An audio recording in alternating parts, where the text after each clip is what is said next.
The autumn afternoon poured honey-colored light through the bakery windows.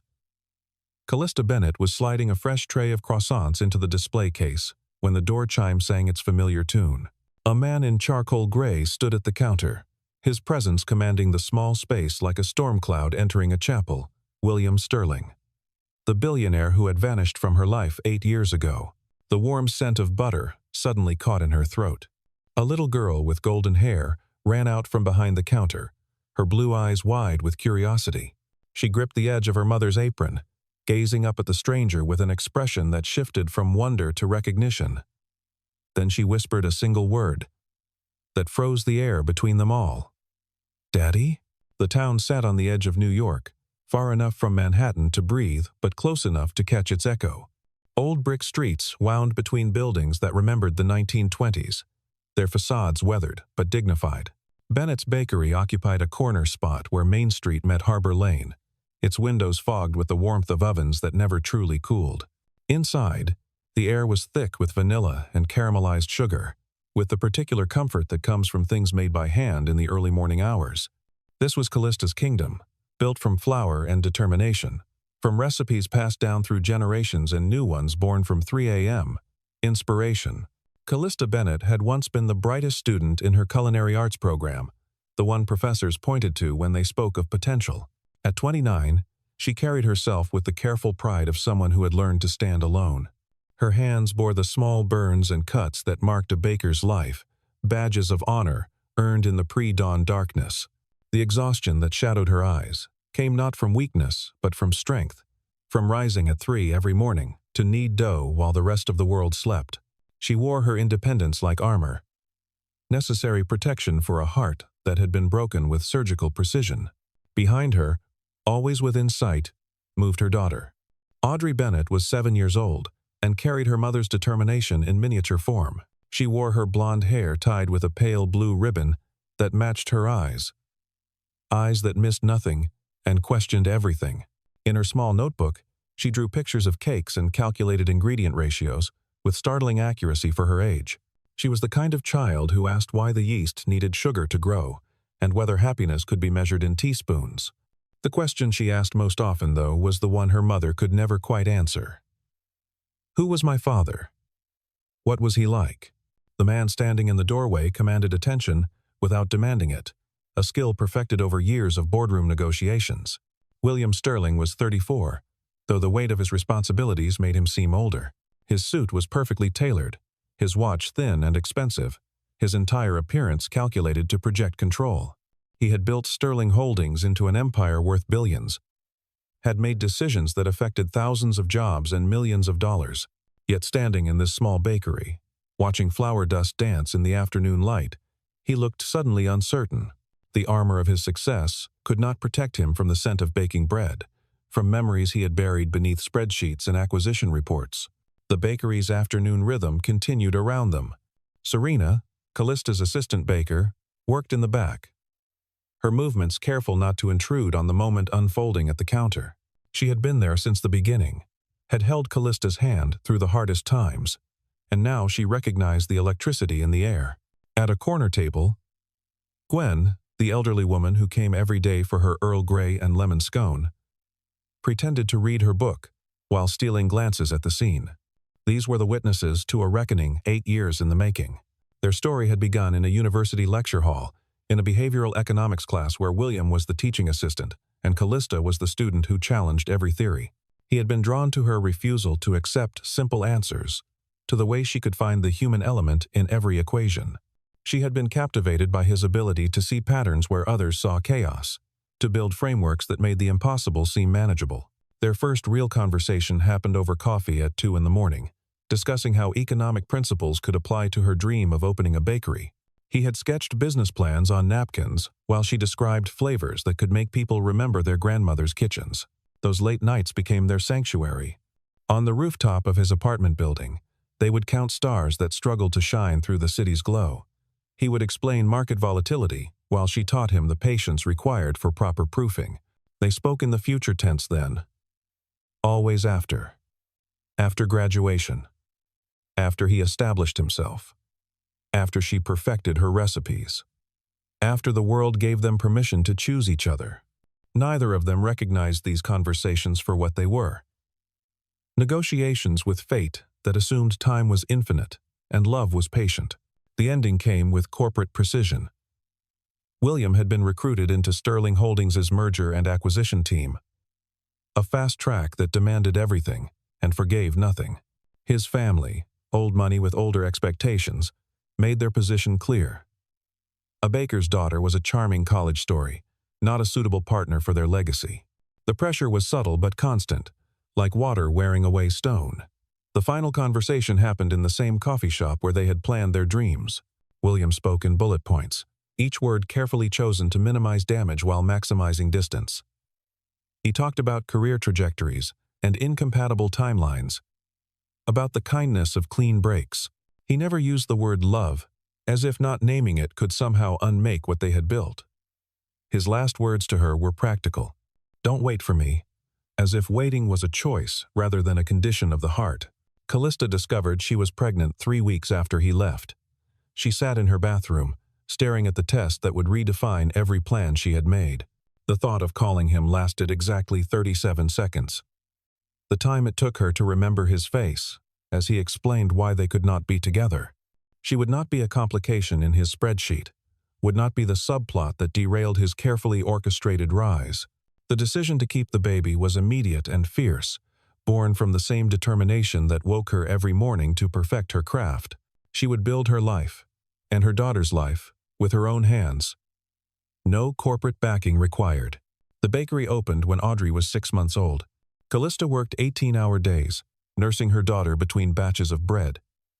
Teaching herself accounting from library books at midnight, Serena became her lifeline, arriving at 5 each morning to help with the ovens, staying late to hold Audrey when Callista's exhaustion finally won. The first year nearly broke her, but she held on with the grip of someone who had no safety net except the one she wove herself. Slowly, the bakery found its rhythm. Customers came for the pastries but returned for the warmth, for the sense that this place existed outside the brutal efficiency of the modern world. Now, 8 years later, William stood in that sanctuary, watching his past and future collapse into a single moment. The child studying him with those familiar blue eyes was undeniably his. The way she tilted her head when thinking, the particular curve of her smile, even the way she stood with one foot slightly forward, ready to move. All of it was written in his genetic code, translated into this small, perfect person he had never known existed. The recognition was immediate and devastating, like discovering you had been living someone else's life for almost a decade. The word Audrey had whispered was not quite a question and not quite a statement. It was intuition, given voice. The recognition of something essential that transcended explanation. She had seen photographs, old ones her mother thought were hidden in a box beneath other boxes, pictures of college days when smiles came easier. She had studied the face of the man beside her mother in those images, had constructed a father from fragments and wishes. Now that construction stood before her in expensive leather shoes, and she knew with the certainty children possess before the world teaches them doubt. Callista's hand tightened on the cleaning cloth she had been using, her knuckles white with the effort of maintaining composure. She forced her voice into the neutral territory of customer service, each word a small betrayal of the storm inside her. "What can I get for you today?" The question hung between them, absurd in its normalcy, as if he had come for croissants instead of reckoning. William opened his mouth, closed it, opened it again. For a man who had negotiated billion-dollar deals, he seemed suddenly speechless. His phone buzzed. Vanessa's name appearing on the screen with a reminder about the 3 o'clock board meeting. He declined the call without looking. The first time in 5 years he had ignored his assistant. Audrey had not moved, still gripping her mother's apron, but her eyes never left William's face. She was cataloging him, this stranger who wore her eyes and her stubborn chin. In her child's mind, she was already rewriting her story, adding a character who had been missing from every drawing she had made of her family. Callista saw it happening and felt her carefully constructed world beginning to crack. She had built walls of routine and independence, of early mornings and late nights, of being enough for her daughter. But walls built to keep pain out also keep possibility away, and now possibility stood at her counter in a suit that cost more than she made in a month. William finally found words, though they came out wrong, accusatory when he meant to be curious. Is she mine? The question was unnecessary. The answer written in genetics and geometry, in the child who was clearly the sum of their combined features. Callista's response came sharp as a blade. She's mine. I raised her. I was here for every fever, every nightmare, every first day of school. The implication was clear that presence was earned through presence, that biology was just the beginning of the story, not its conclusion. The tension in the bakery could have been sliced with one of Callista's palette knives. Serena appeared from the back, her timing perfect as always, extending her hand to Audrey with a smile that promised adventure in the kitchen. There were cookies to decorate, she said, special ones that needed an artist's touch. Audrey hesitated, torn between the mystery at the counter and the certainty of chocolate chips. Finally, she allowed herself to be led away, but not before looking back once more at the man who had somehow changed everything just by standing still. With Audrey safely distracted, the adults could speak more freely, though freedom felt like falling without a net. William's voice was lower now, private despite the public space. Why didn't you tell me? The hurt in it was genuine, the wound of discovering that life had continued without him in ways he had never imagined. Callista's laugh was bitter as dark chocolate. Tell you? You made it very clear that your future had no room for complications. A child would have been the ultimate complication, wouldn't it? The merger you couldn't complete, the acquisition you couldn't integrate into your portfolio. He wanted to argue, to say he would have been different if he had known. But the words died before they formed. Would he have been different? At 26, ambitious and terrified of failure, would he have chosen differently? The honest answer was a stone in his throat. The man he had been then was not the man standing here now, weathered by success that felt increasingly hollow, by nights in penthouses that echoed with unspoken loneliness. That younger version of himself had believed that love was a luxury he could not afford. This version was beginning to understand it might have been the only thing worth affording. I need to know her, he said finally. The words were not a demand, but a plea, stripped of the authority he wielded everywhere else. She's my daughter. Callista studied him with baker's eyes, measuring ingredients and ratios, calculating whether this recipe could work. You need to understand something. She's not a problem to be solved, or a project to be managed. She's a little girl who has built her whole world without you in it. If you're going to enter that world, you don't get to reorganize it according to your business model. You adapt to her, not the other way around. The negotiations that followed were delicate as spun sugar. William could see her, but not as daddy. Not yet. He could visit during business hours when witnesses were present.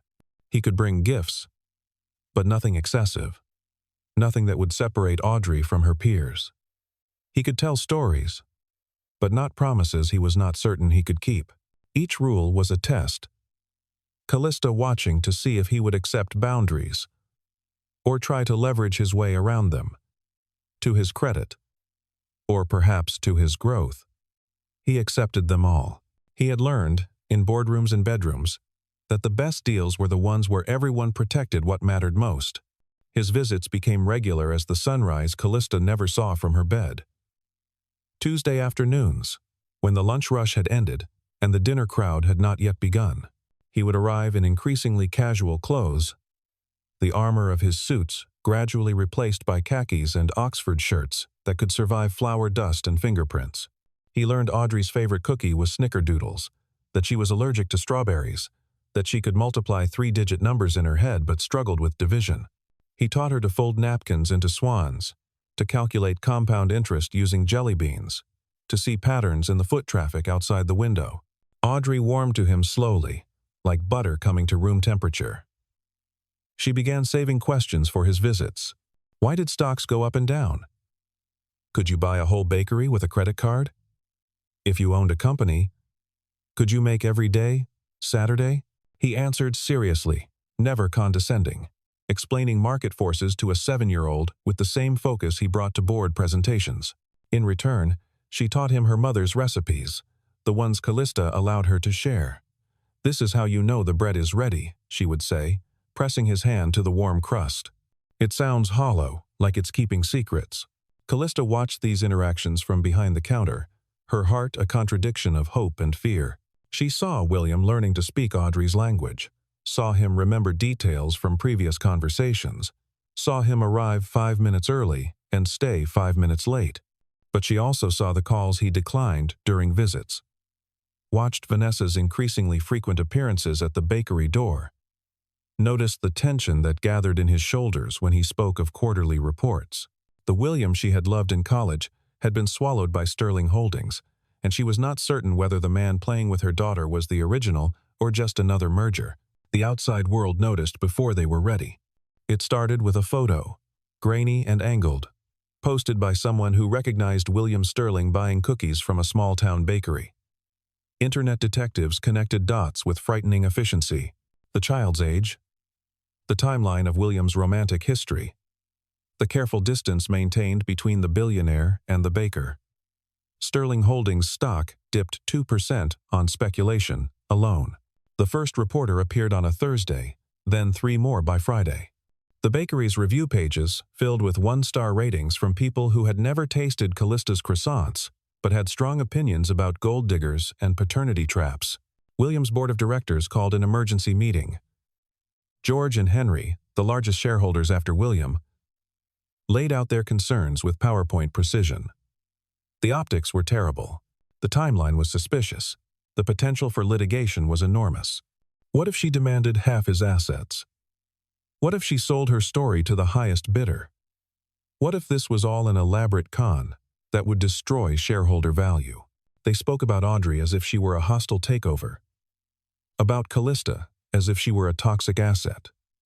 Vanessa took notes, her expression neutral, but her suggestions pointed toward aggressive containment. Press, release denial, private investigator to find dirt, lawyers to draft ironclad custody agreements favoring William completely. William sat through 2 hours of this, his face carved from marble, before standing up mid-presentation. Enough. The word cut through the conference room like a blade through warm butter. His voice was quiet, which those who knew him recognized as far more dangerous than shouting. You're discussing my daughter as if she were a line item on a balance sheet. You're strategizing about a 7-year-old child like she's a public relations problem. If any of you, take action regarding my family without my explicit approval, you'll discover what a hostile takeover actually looks like. The room fell silent. Even George, who had hired William a decade ago, recognized the shift. This was not the same man who had sacrificed everything for the company's growth. The media storm intensified. Bennett's bakery was surrounded by photographers who ordered single espressos and nursed them for hours, cameras ready. Audrey's school tightened security after strangers were caught trying to photograph her at recess. Callista found herself checking locks twice, 3 times. Her sanctuary transformed into a fishbowl. The regular customers rallied around them. Gwen organized a human barrier during school pickup, elderly residents of the town standing shoulder to shoulder against the intrusion. Serena started a rotation of locals who would occupy every table during peak photo opportunity hours, ordering generously and glaring magnificently. Through it all, Audrey watched with eyes that understood more than the adults realized. She heard the whispers at school, felt the weight of cameras following their car, noticed how her mother's smiles no longer reached her eyes. One evening, as Callista tucked her into bed, Audrey asked the question that had been building like storm clouds. If I wasn't here, would everything be better? The words were spoken with the terrible clarity of a child who had learned too early that her existence could be complicated. Callista pulled her daughter close, her own tears falling into blonde hair that smelled of vanilla and innocence. "You are not a complication," she whispered fiercely. "You are the answer to every question I never knew to ask. You are the best thing I ever made, better than any recipe, any bakery, any dream I had before you. The world is complicated, baby, but you are perfectly simple. You are loved." The conversation was overheard by William, who had been standing in the hallway, arriving for an evening visit they had arranged in desperation for normalcy. The words broke something in him, some last resistance to the truth that had been building since he first walked into the bakery.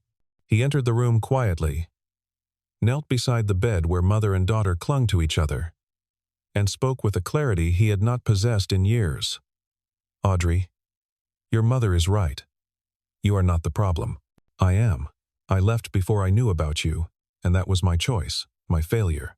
But knowing about you now, seeing who you are, that's the greatest gift I never deserved. The complications aren't because you exist. They're because the world doesn't always know how to handle beautiful things." That night, after Audrey finally slept, Callista and William sat in her small kitchen, the one above the bakery where she had raised their daughter alone. They spoke honestly for the first time in 8 years, about fear and pride, about dreams deferred and prices paid, about the people they had been and the people they had become. William told her about the emptiness of his success, about penthouses that felt like tombs, about board meetings where he spoke in millions but felt worth nothing. Callista told him about nights walking a crying baby while dough rose in the kitchen below, about choosing between formula and flour when money ran short, about the fierce joy of building something with her own hands that no one could take away. The decision, when it came, was William's alone, and it shocked everyone, including himself. He called a press conference for the following Monday, insisted it be held in front of Bennett's bakery rather than Sterling Holdings' marble lobby. He stood before the cameras in a simple blue shirt, no tie, no armor, and spoke without notes.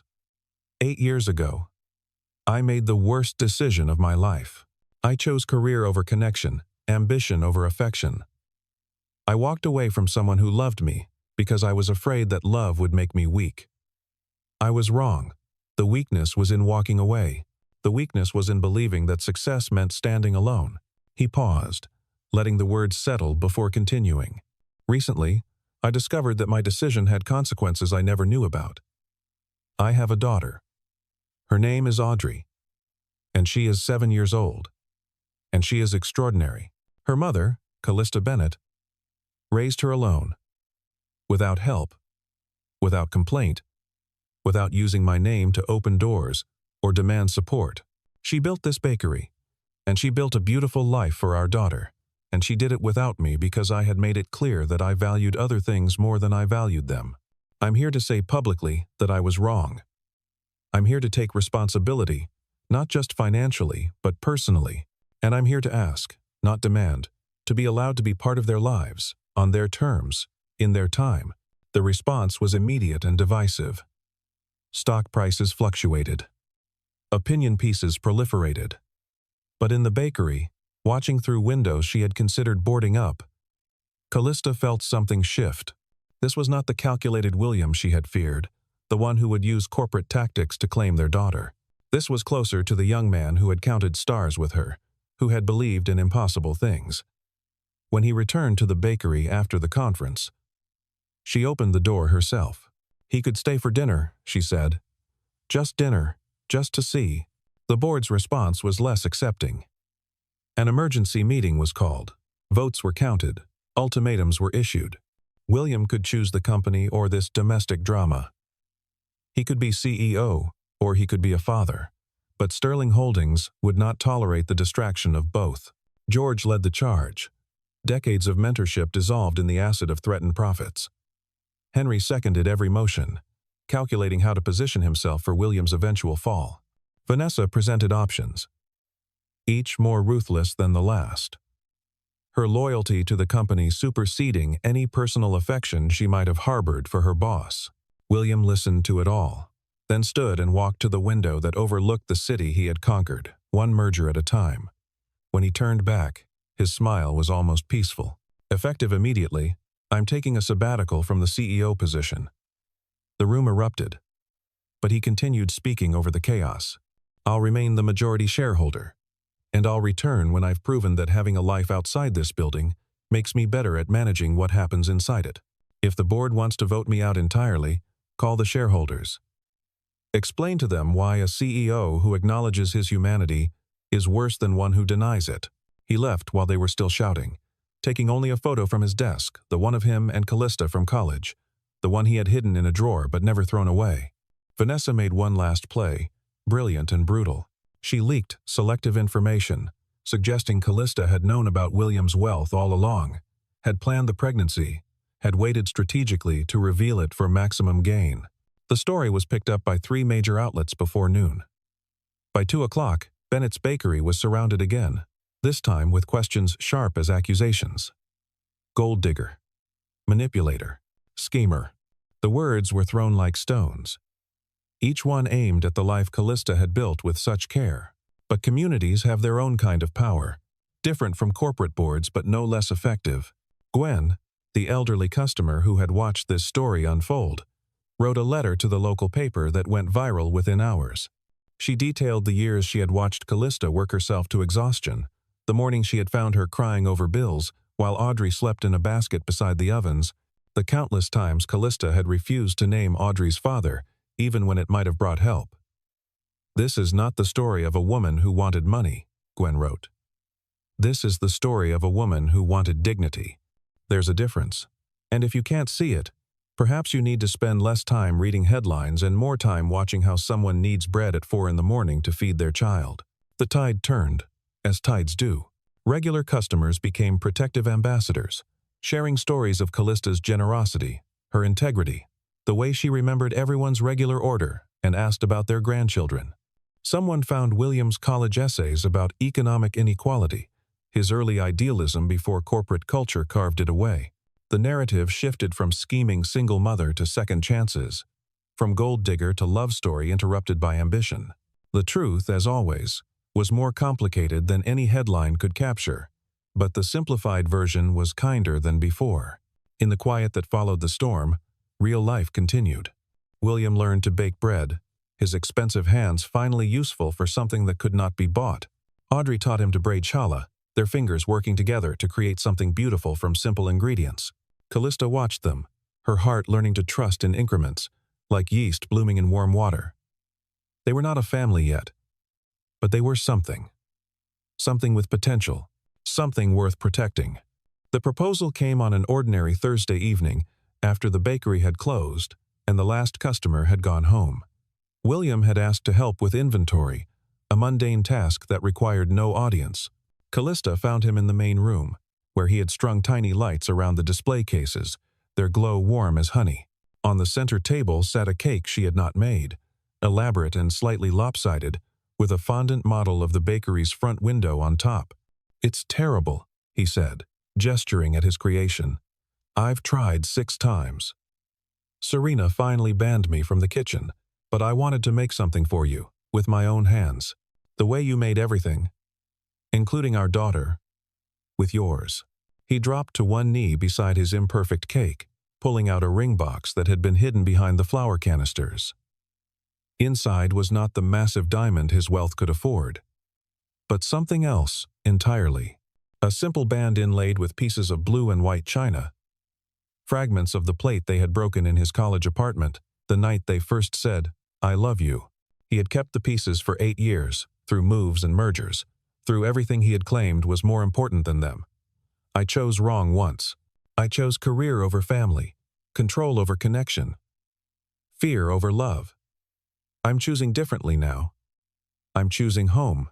Audrey appeared in the doorway, summoned by some children's intuition that important things were happening. She ran to them, throwing her arms around both parents, her face bright with possibility. "Can I call him Daddy now? For real?" Callista looked at her daughter, at the man kneeling beside his terrible, wonderful cake, at the life that had broken and was reforming into something new. She thought of all the reasons to say no, all the protection that distance provided, all the ways this could go wrong. Then she thought of bread rising in the darkness, of things that needed time and warmth to become what they were meant to be. "Yes," she said, to both questions. To all the questions. "Yes, but we keep the bakery. It's our heart." William's smile was answer enough. He had learned, finally, that some things could not be acquired, or merged, or optimized. Some things could only be joined, gently, with patience and flour-dusted hands. The wedding was small, held in the bakery on a Sunday when it was usually closed. Audrey was the flower girl, and the best man, and the one who pronounced them a family. Gwen made the toast, Serena made the cake, and the town photographer who had shooed away the paparazzi took pictures that captured joy rather than scandal. William returned to Sterling Holdings the next month, but differently. He instituted parent-friendly policies that shocked his industry and initially alarmed shareholders until productivity actually increased. He worked from the bakery 1 day a week, his laptop competing for space with cooling racks and mixing bowls. The bakery expanded, not in size but in purpose. Audrey's corner, where she had always done homework, became a designated space where children could learn to bake while their parents shopped. Tuesday afternoons were reserved for single parents, with free cookies for kids and coffee for adults, who understood that sometimes the smallest kindness felt like salvation. William funded it quietly, not as charity but as investment in the thing that mattered more than any portfolio. Community. Connection.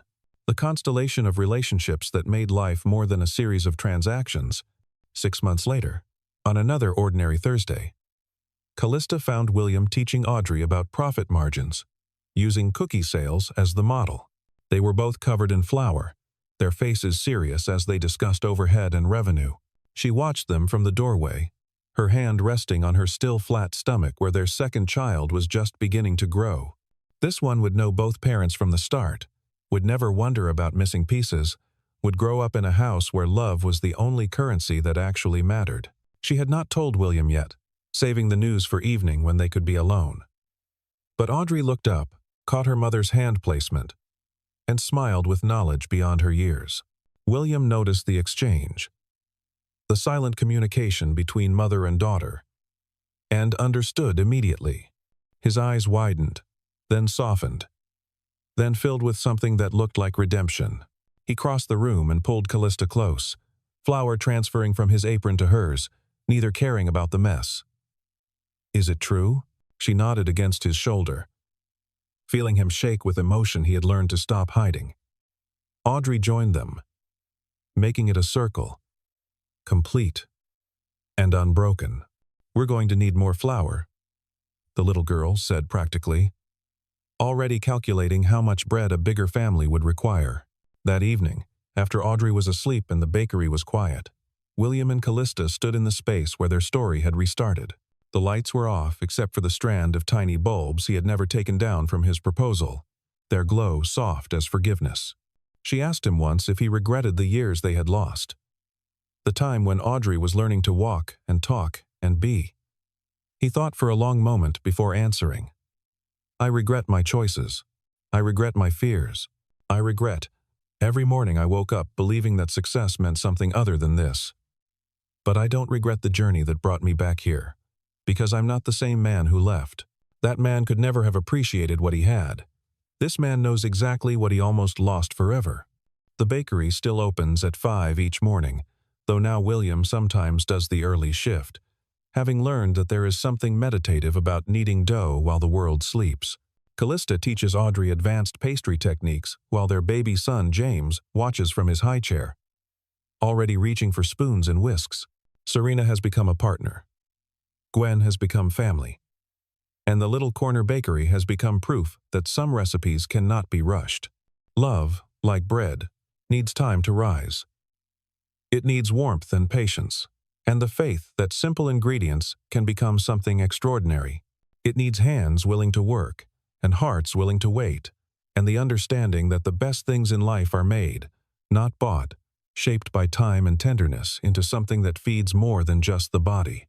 The story of Bennett's Bakery is written in flour on the wooden counters, in the handprints on the windows where children press their faces to watch cookies being made. It is told in the early morning meetings where William discusses quarterly reports while frosting cinnamon rolls. In the afternoon moments when Audrey teaches her baby brother to count using chocolate chips. It lives in the photograph on the wall, the one from the press conference where everything changed, next to the one from their wedding, next to the one from yesterday when a regular customer brought their new grandchild to meet the family that feeds the town. Money built William's empire, but love built this. And every morning, when the first batch of bread comes out of the oven and the scent fills the street, it announces what Callista always knew and William finally learned. Some things cannot be measured in numbers or captured in contracts. Some things can only be held carefully, like fresh dough in patient hands, and given time to become what they were always meant to be.